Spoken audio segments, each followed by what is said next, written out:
Présidente, ministres, collègues, ce jour signe la fin de votre mascarade démocratique. Aujourd'hui s'ouvre le procès de votre politique écologique. Depuis 2017, vous avez voulu mettre à l'ombre des militants écologistes, des syndicalistes, des gilets jaunes. Maintenant, c'est à votre tour d'être jugé sur vos actes. La liste des chefs d'accusation est interminable. Votre premier méfait, l'engraissement des riches en bande organisée. En 2018, vous supprimiez l'impôt de solidarité sur la fortune. Les riches n'étaient pas assez riches à votre goût. L'enquête préliminaire est sans appel. Vous ignorez toujours que plus les riches s'enrichissent, plus ils possèdent, plus ils polluent. Si cela était votre objectif, alors bingo. La France est le pays où la fortune des milliardaires a le plus progressé, plus 45% entre 2019 et 2020. En revanche, on verra plus tard pour le ruissellement, puisque notre pays compte toujours 10 millions de personnes pauvres.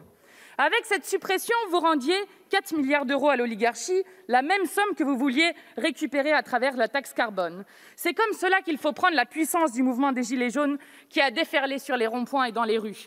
Ils l'ont scandé partout. Pas d'écologie sans justice sociale. Quand les gens n'ont pas d'autre choix que de prendre la voiture pour se déplacer, c'est quand même à eux que vous allez chercher des noises plutôt qu'à Total. Ce sursaut populaire magnifique a rappelé ce que nous sommes viscéralement, une patrie révolutionnaire. Les Gilets jaunes ont renoué avec le désir d'une société de solidarité et de partage.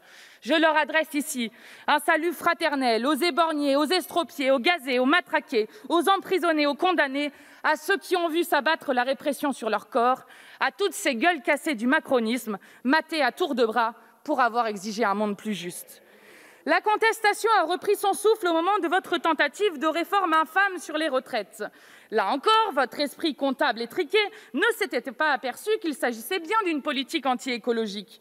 Vous vouliez nous faire travailler plus longtemps, c'est-à-dire produire jusqu'à l'épuisement toujours plus de marchandises inutiles et indésirables déménagées de part et d'autre du monde, aggravant ainsi nos émissions de gaz à effet de serre. Votre logiciel, basé sur la croissance infinie, est archaïque. Il vous reste à apprendre que notre planète et le vivant ont leurs limites physiques, tout comme les êtres humains qui ne rêvent pas de travailler jusqu'au seuil de leur mort. Avec cette réforme, vous vouliez anéantir le temps libre passé hors de la sphère marchande. Vous acheviez le modèle d'Homo economicus à l'heure où il est insoutenable. Vous réduisiez à néant nos capacités intergénérationnelles de résistance collective au chaos climatique, et ce, alors que nos conditions de survie sont fondées sur l'entraide. Il paraît même que vous voulez remettre cette réforme sur la table pour payer la crise du Covid, ce qui constituerait, j'en suis sûre, une circonstance aggravante. Nous arrivons au deuxième chef d'accusation, matraquage, gazage et répression aggravée. Emmanuel Macron disait en juin 2019 au sujet des jeunes pour le climat: j'ai besoin d'une chose, c'est que vous nous rendiez la vie impossible, nous les dirigeants. J'ai besoin de ces mouvements, de ces indignations. Ce qu'il a oublié de leur dire, c'est la manière singulière avec laquelle il allait leur répondre. On pourrait résumer cela à une phrase devenue célèbre du préfet Lallement au sujet des Gilets jaunes, prononcée le 8 décembre 2018. Allez-y franchement, n'hésitez pas à percuter, ça fera réfléchir les suivants. Matraqués et gazés, parfois même sans raison apparente, comme le furent ces militants d'Extinction Rebellion sur le pont de Sully à Paris le 28 juin 2019, alors qu'ils étaient parfaitement pacifistes. Répression sans distinction, comme ce journaliste de Reporter, placé 10 heures en garde à vue le 26 juin 2019 pour avoir couvert une action écologiste à l'aéroport d'Orly. Criminalisation tous azimuts, comme ces centaines de procès pour les décrocheurs de portraits de Macron, comme ces militants anti-agro-business pour qui vous avez spécialement inauguré, en décembre 2019, la cellule de renseignement Déméter, ou encore ces militants anti-nucléaires à Bure qui luttent contre l'enfouissement des déchets nucléaires et l'empoisonnement des sols pour des générations, pour qui vous avez sorti l'arsenal antiterroriste et dépensé 1 million d'euros dans l'enquête qui les vise. Quel est leur point commun ? Ils n'en peuvent plus de l'écologie des petits pas et de votre inaction coupable. Mais tiens, n'est-ce pas là une bonne raison pour les frapper gaiement ? Venons-en au troisième chef d'accusation, enfumage en réunion. C'est celui-là d'ailleurs où votre taux de récidive est le plus élevé. Il suffit de remplacer des mots par d'autres. Écologie du concret pour écologie de la touillette, écologie du progrès pour écologie qui laisse les pollueurs tranquilles. La Convention citoyenne pour le climat a pour sa part rendu son jugement. C'est la note médiocre de 2,5 sur 10 qu'ils ont donnée à votre texte, lui-même décrié de toutes parts.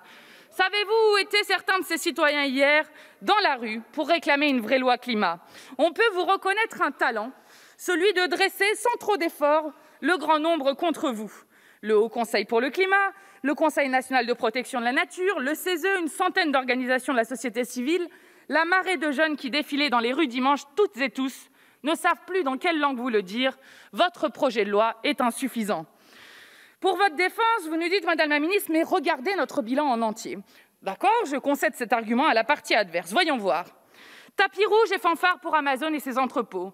Retour des néonicotinoïdes qu'il est pourtant plus facile à interdire qu'à prononcer. Pas d'interdiction du glyphosate. Traité de libre-échange à gogo, aide publique accordée aux multinationales polluantes sans contrepartie, fuite en avant dans le nucléaire, suppression des aides à l'agriculture bio, autorisation de fermes-usines, contournement autoroutier, la France condamnée pour la pollution de l'air, destruction des effectifs du ministère de la Transition écologique et des opérateurs publics comme l'Office national des forêts. Waouh! Êtes-vous sûre de cette stratégie de défense, Madame la ministre? Vous en arrivez même à fatiguer vos propres agents qui ne sont pas dupes de vos petites manœuvres. Je cite, « J'ai fait un burn-out, pas celui où on travaille trop, non, pensez-vous, l'écologie sous Macron? Non, un burn-out de manque de sens dans mon travail. Je voulais parler permaculture, collapsologie, résilience locale.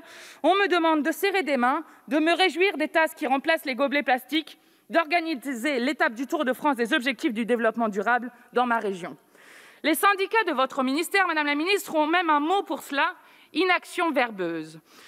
Je vous entendais d'ailleurs dire hier, Madame Pompili, qu'il fallait continuer à se battre, continuer encore, ne surtout pas baisser les bras. Encore faudrait-il les lever, ne serait-ce que pour dire au lobby de se taire. C'est votre 4e chef d'accusation, le conflit d'intérêts. Nous devrions être guidés par l'intérêt général, vous êtes les ventriloques des intérêts privés. C'est comme cela qu'on écrit un texte qui fait reposer notre destin sur la bonne volonté des multinationales, en leur disant qu'ils peuvent, mais qu'ils ne sont pas obligés, mais que ça serait quand même bien de faire un petit effort parce que ça sera obligatoire en 2065. Alors s'il vous plaît, soyez sympas, ne polluez pas trop. L'écologie de la caresse n'a fait ses preuves nulle part. Ce qu'il nous faut, c'est une rupture claire avec nos modes de production et de consommation devenus fous. La pandémie en est la démonstration la plus flagrante.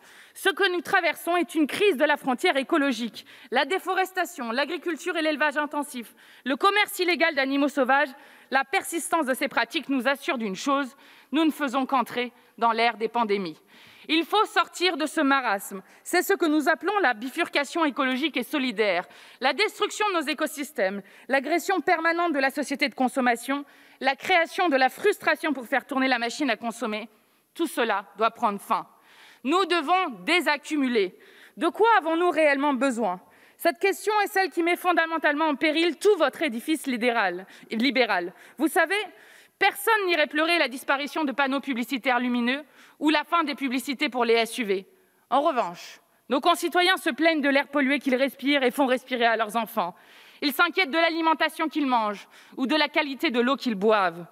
Vous tremblez quand il s'agit de contraindre les multinationales, mais vous êtes indifférents à l'idée que nos compatriotes d'outre-mer n'ont parfois pas d'accès à l'eau potable. 44 écoles ont dû fermer depuis la rentrée en Guadeloupe, pas faute de professeurs absents ou malades, mais faute d'accès à l'eau. Pour réaliser la bifurcation écologique et solidaire, il nous faut partir des besoins fondamentaux des gens. Pour cela, nous avons une méthode, la planification. Se réapproprier le temps long, faire de l'accès à l'eau un droit inaliénable, faire de nos forêts des biens communs, ne pas prendre plus à la nature que ce qu'elle peut reconstituer, sont des objectifs que la nation pourrait se donner. Il faut croire que ces sujets ne vous intéressent pas. La plupart de nos amendements sur la forêt ou l'eau ont été rejetés parce qu'ils n'auraient soi-disant pas de rapport avec le texte. Tiens donc, l'eau, les forêts, aucun rapport avec une loi portant lutte contre le dérèglement climatique et renforcement de la résilience face à ses effets. Baliverne. Nous ne discutons donc pas de l'interdiction des coupes rases, qui libèrent une partie du carbone contenu dans les sols et qui détruisent la biodiversité. Pas plus que de l'Office national des forêts, service public indispensable qui est à la charge de nos forêts publiques et que vous vous hâtez de privatiser. Nous ne parlerons pas non plus de la mise en place des régies publiques de l'eau afin de préserver la ressource à l'heure où elle se raréfie, mais aucun rapport avec le climat, vous dis-je. J'achève. Vous parlez sans cesse de l'acceptabilité sociale de ces mesures. Mais cette foutaise ne trompe plus personne. C'est votre acceptabilité gouvernementale que nous nous heurtons. Vous avez sabordé les mesures de la Convention citoyenne. Vous rejetez par paquet de 100 les amendements qui tentent d'améliorer un peu votre texte. Vous activez le temps législatif programmé pour mieux museler l'opposition. Je vous le dis sans filtre, cette arnaque démocratique a assez duré. Elle se joue sur le dos de notre avenir collectif et c'est là votre 5e chef d'accusation, atteinte aux générations futures. Vous ne partagez pas le sentiment de l'urgence face au chaos climatique qui s'annonce.